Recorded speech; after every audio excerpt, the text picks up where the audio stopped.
Hi, I'm Nina Griffin, astrologer and magician. This is a patrons only video about the June 21st eclipse. Now, I wanted to thank all of my $5 and $10 tier patrons. Thank you very much for your support and your encouragement and your moral support, not just financial support. Thank you. Without you, these videos would not be possible. So I do appreciate your enthusiasm and your engagement. It's really been wonderful. All right, so let's get started and talk about this really interesting eclipse we've got coming up. Now, we do have a couple eclipses in June. This isn't the only one. There's another eclipse that's in Sagittarius that's 2 weeks before this one, but it's a penumbral eclipse. And penumbral eclipses are the merest shadow and hint of an eclipse. Some people say they're not really eclipses at all because they actually can't really be seen. So I guess it's that age-old question. If an eclipse happens and no one sees it, did it really happen? So something to ponder. This eclipse, however, on June 21st is a whole different story. And this is a so-called annular eclipse. Now, an annular eclipse is when the shadow that is on the sun is just small enough to, when it completely covers the disk of the sun, it still leaves a fiery ring around the shadow, and therefore the name annular eclipse. So it's definitely very much a visible and pretty dramatic type of eclipse at that. So let me give you a few facts about this eclipse before we get into the full astrological interpretation of what it might mean. As I mentioned, it's happening June 21st, 2020, and I'm using Pacific time. Now, the eclipse occurs at 0 degrees Cancer, which is significant, and I'll get into that in a moment. The duration of the eclipse is 2 hours and 6 minutes. For practical purposes, we'll just consider it 2 hours, and the duration does matter when we look at the effects of the eclipse. Now, as I just mentioned, this eclipse occurs at 0 degrees Cancer, and what that means is that it's occurring exactly on the summer solstice. So we can think of it as really coloring the entire summer season. But actually, as we'll see, it'll have effects far beyond just this summer. Now, it will be visible in a fairly large chunk of the world. It starts out in Central Africa, then it goes up through the Arabian Peninsula, across northern India and Kashmir, and then ends in Eastern Asia. So it will be seen at least partially in China, South, and North Korea. So whenever you have a list of places where when eclipse is visible, you can add them to the list of places that are likely to have effects. They're likely to see some kind of special events that can be linked to this eclipse. We'll get into that in a minute. So keep that in mind. Now, the other thing I wanted to mention is that this eclipse is part of the Saros cycle number 137. Eclipses come in sets of cycles in the Saros cycle. They're all numbered, so each cycle or each set of eclipses has a number. This one happens to be 137. The other interesting thing about eclipses in a given Saros cycle or set is that every fourth eclipse in that set impacts the same locations on Earth because it's visible from the same places on Earth. So if you go back, I believe it's 54 years from 2020, you will find that there was an eclipse that had a similar span, similar geographical range. And what's really fascinating is I will show you how some of the same countries that are going to see the eclipse in 2020 were actually impacted by its sister eclipse 54 years ago. It's quite interesting when you do just a little bit of digging. Now, in addition to the places where an eclipse is visible, I recommend that you also look up the places that are ruled by the sign of the eclipse. So because this eclipse is at 0 Cancer, I would recommend you look at some of the traditional locations that are ruled by Cancer, and especially, of course, emphasize those that are ruled by Cancer that also can see the eclipse because they're essentially emphasized twice. So these places include Scotland, Netherlands, Prussia, or that part of Germany, Tunisia, Algeria, Spain, According to the old Arabic medieval astrologers, the Slavs, which is kind of a large chunk of the world, but all right, Istanbul and what used to be Byzantium, or now Turkey, Lesser Armenia, China, and Syria. Now, China is the only place on this list that is both visible, where the eclipse is visible, and that is ruled by Cancer. China has some very special resonances to the sign of Cancer. The chart for the foundation of the Chinese Communist Party is very strongly Cancerian. And so it's interesting how the same sign seems to repeat in important charts throughout China's history. So just keep that in mind. Now let's talk a little bit about these historic links to the May 20th, 1966 annular eclipse. As I had just mentioned, 54 years ago, a very similar eclipse occurred. Now this one wouldn't have been at zero Cancer. In fact, this one was in Taurus. And it was a very different eclipse, as I'll explain in a minute. But it was visible in most of the same places as the one that's coming up. So you would expect similar places and similar locations to be extra activated by the eclipse.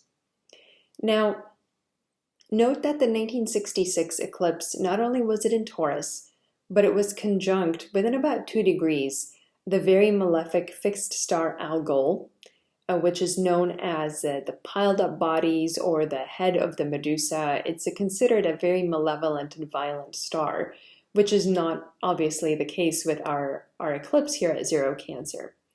In addition, that eclipse in 1966 also conjoined Mars, who was in his detriment in Taurus, and also Mercury. So it was just a much more violent and unstable eclipse than the one we're dealing with this time. So I don't want to give you the impression that the kinds of events I'm about to describe are just going to happen again. I don't think that's the case, at least not from this particular eclipse. But again, just be aware that we are dealing with maybe some similar threads at least.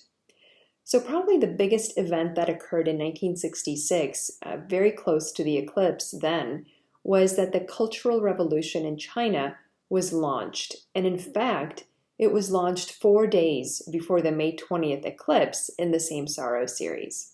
So I think the Cultural Revolution obviously was huge. It impacted a massive number of people. It lasted for 10 years and completely remade Chinese society in many ways. Now, I think that also the fact that it occurred so close to the eclipse tells you something about China's particular resonance to these eclipses. And I think the one that we're going to see in June, again, China resonates to even more because it is a Cancerian, a country led by a Cancerian party. The other thing that occurred in 1966 was that there was something called the Korean DMZ conflict, also known as the Second Korean War. And that went on for about 3 years from 1966. It basically, as I understand it, was started by Kim Il-sung's challenge of the status quo post the Korean War in an October 1966 speech. So he was kind of pushing the boundaries, which led to an escalation of military activity and hostilities between the West and what was going on in Korea. At the same time, the North Korean soccer team amazingly made it into the World Cup finals in 1966 in July, which had never been done by an Asian team and definitely not by North Korea. However, they did not win the World Cup, and as a result, they are said to have been severely punished and tortured for it. In India, in 1966, there was the introduction of the cow anti-slaughter legislation and protests, which in short is said to have propelled the right wing in India into a national role where they have been ever since. In Turkey in 1966, another place where it would have been visible was a 6.8 magnitude earthquake, which resulted in over 2,000 deaths. So often eclipses are associated with earthquakes, extreme weather events, that kind of thing, as well as your more run-of-the-mill political or human activated events.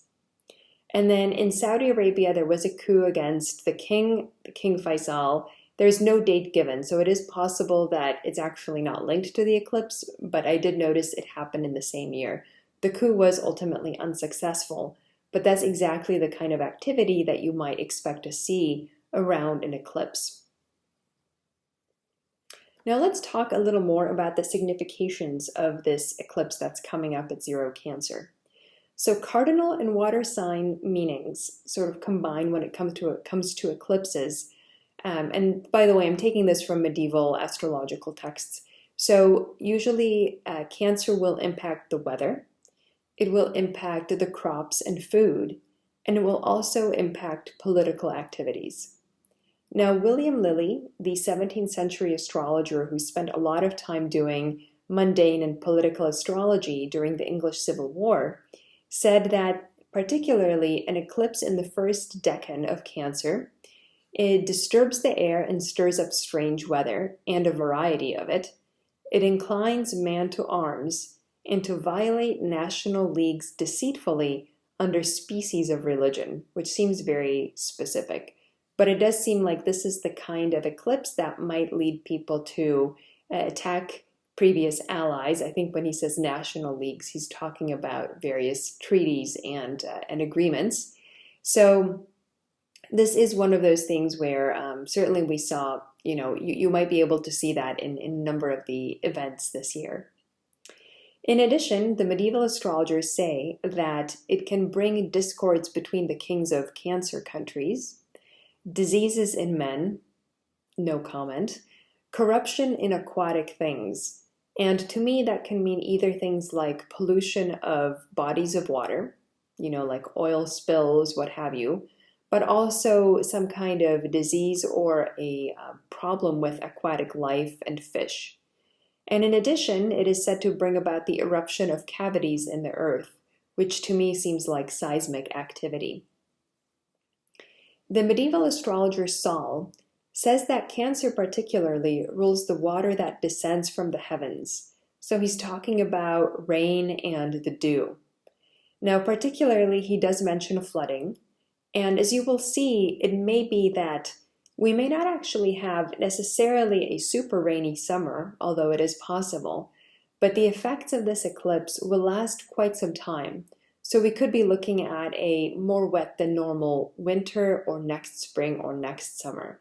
The key with these eclipses is, especially when it's a solar eclipse, you have to look often 1 or 2 or 3 years into the future. So it can be a little bit tricky for people to keep track of it all, but we'll try. Now, Sal has an interesting comment, but it's just a little side comment that he doesn't really develop. He says that if the eclipse is on the longest day, which is the case here because we're talking about an eclipse occurring on the summer solstice, kings are harmed. But he doesn't really say a lot more than that. So he does seem to link it to major changes or to harm to people who are in positions of power. But that might be something that's specific to, again, an eclipse that occurs the first day of summer. We'll have to see how that plays out. Now, the thing to remember is that in this kind of eclipse, if it's in Cancer, the ruler of the eclipse will be the planet that rules the sign. So in that case, it's the moon, because she is the sign ruler of Cancer. Now, her significations and her aspects will be particularly important in this chart of the eclipse, as well as future events that might be triggered by the moon's transits. So we need to think about future lunations and transits that impact this chart. And again, the moon transits to and by the moon will be particularly key. Now, the one thing I would point out about this chart is that it's within 14 degrees of Mercury, which isn't very close, but it's still definitely an orb of aspect between the Sun and Mercury. And so it is going to have very mercurial effects. Mercury, among other things, rules things like the weather and the wind. So I think the idea of storms and rains and flooding is going to keep coming back around, and we'll get into it in a second. The other point I would like to make is that astrologers using modern techniques, they might also consider this eclipse to be making an out-of-sign aspect to Mars. Now, what I mean by that is this eclipse is at 0 Cancer. Mars is going to be at 26 degrees of Pisces. So what that means is that a modern astrologer who might disregard sign boundaries says, okay, that's a square to Mars. Now, I think even modern astrologers will say out-of-sign aspects are not as potent and are not as direct as your normal in-sign aspects. But I just wanted to highlight that it's not something that I tend to look at. But I do think that a modern astrologer might take a more negative view of this eclipse because of this out-of-sign aspect. So keep that in mind. I still don't think it's nearly as bad as the 1966 eclipse on Algol conjunct Mars in detriment, but there could be a more martial influence if the traditional astrologers are too narrow in their view, and really we should be looking at this aspect. So as I had mentioned, Mercury will bring in significations of weather, but he also brings in significations pertaining to politics and business, which are also his domain. The other thing to remember is that Mercury is retrograde here. He's retrograde at 14 degrees Cancer. So because of that, we should be looking for events that are sudden, reversals, attempted reversion to prior conditions, trying to bring back past conditions in some way, trying to, somebody might be trying to undo things from the past or trying to bring them back into being.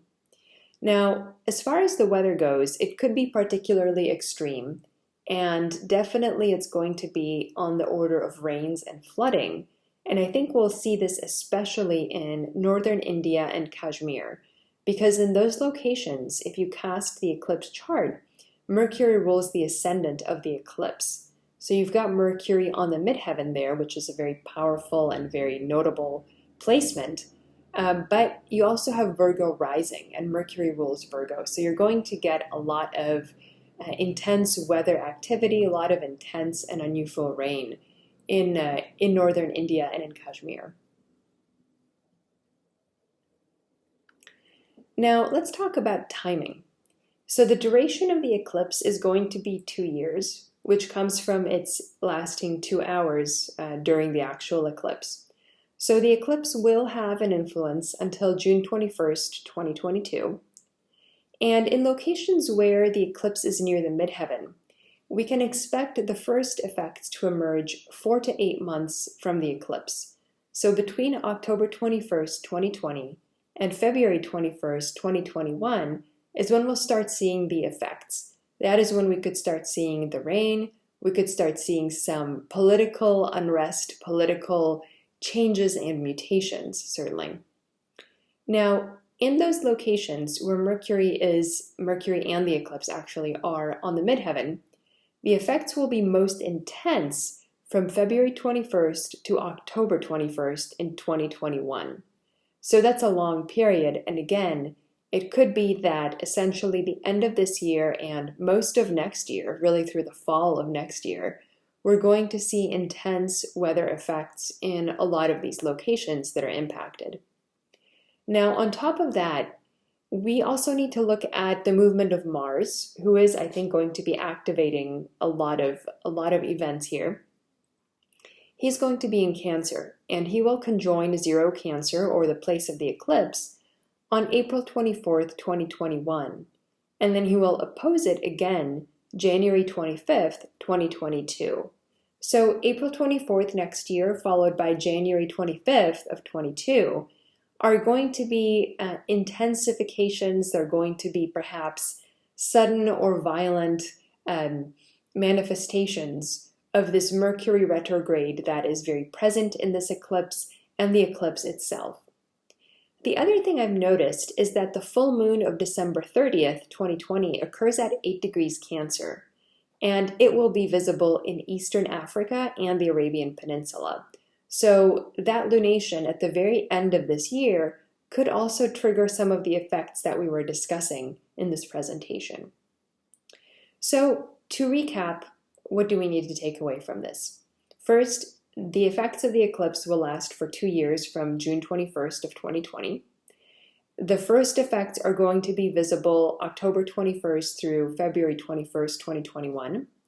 And the most intense effects are going to be February through October 2021. Now remember, this is particularly in locations where the eclipse is on the midheaven. The timing is different for locations where it's on the ascendant, which is going to be the case in Africa, or in Asia. Those effects are going to happen later, because as that eclipse occurs in the, for example, the 7th house, it's going to have a much more delayed event or effect. It's going to happen closer to the tail end of that 2-year period. So again, a lot of these places could see some extreme weather, and I do think that they are going to see some political changes, shifts, maybe even unrest, depending on how much we are paying attention to that out of sign Mars square. All right, thank you. I hope you enjoyed this presentation. My name is Nina Griffin, and again, thank you patrons for all of your support. I very much appreciate it.